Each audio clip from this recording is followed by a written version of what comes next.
കൊച്ചി ലേ Meridian ഹോട്ടലിൽ പ്രത്യേകം ക്ഷണിതാക്കളായി എത്തിയവർക്ക് ഒരു ഉത്സവരാവ് പകർന്നു നൽകിയാണ് ക്രിക്കറ്റ് താരം ശ്രീശാന്തിന്റെ വിവാഹ സൽക്കാരം നടന്നത്. വൈകിട്ട് 6 മണിയോടെയാണ് സൽക്കാര വിരുന്നിന് തുടക്കമായത്. കുതിരപ്പുറത്താണ് വധൂവരന്മാർ ഹോട്ടലിലെത്തിയത്. തുടർന്ന് രാജസ്ഥാനി ആചാരപ്രകാരമുള്ള പൂജാ ചടങ്ങുകൾ നടന്നു.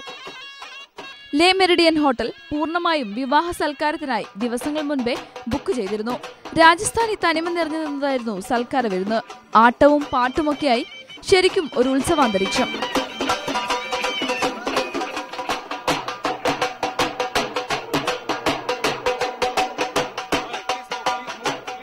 പൂജാ ചടങ്ങുകൾക്ക് ശേഷം പ്രത്യേകം സജ്ജീകരിച്ച വേദിയിലെത്തിയ വധൂവരന്മാർക്ക് ആശംസകൾ നേരാൻ ജനപ്രതിനിധികളും സിനിമാ രംഗത്തെ പ്രമുഖരും കായികരംഗത്തെ സുഹൃത്തുക്കളും ഒന്നിനു പിറകെ ഒന്നായി എത്തിക്കൊണ്ടേയിരുന്നു. ഷെർവാണിയും തലപ്പാവും വാളുമൊക്കെ അണിഞ്ഞ് ജയ്പൂർ രാജകുടുംബത്തിന്റെ മരുമകനായി ശ്രീശാന്തും നിറപ്പകിട്ടാർന്ന ലെഹങ്കയണിഞ്ഞ് ഭുവനേശ്വരി കുമാരിയും അതിഥികളെ സ്വീകരിച്ചു. വിവാദങ്ങൾ വേട്ടയാടിയ 4 മാസങ്ങൾക്കിപ്പുറം ശ്രീശാന്ത് ഏറെ പ്രസന്നവാനായി കണ്ട ദിവസമായിരുന്നു ഇന്നലെ.